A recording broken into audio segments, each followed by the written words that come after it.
Assalamu alaikum wa rahmatullahi ta'ala barkatu. Barkanmu da sake saduwa da ku a cikin wannan shirin.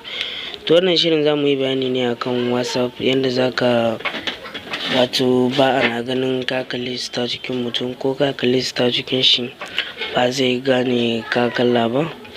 Da farko dai za ka shiga cikin WhatsApp ɗinka kamar haka.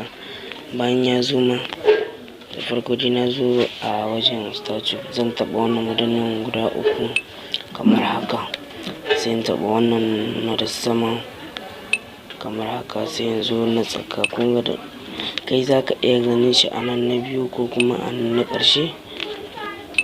To misali za ka tashi a tsaka kamar haka.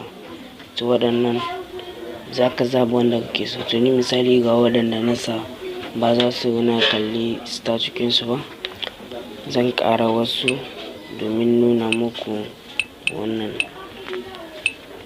kamar haka. Sai in zo a nan danna. Kun gani a nan duk wanda na kalli star cikin shi ba zai gane na kalla ba.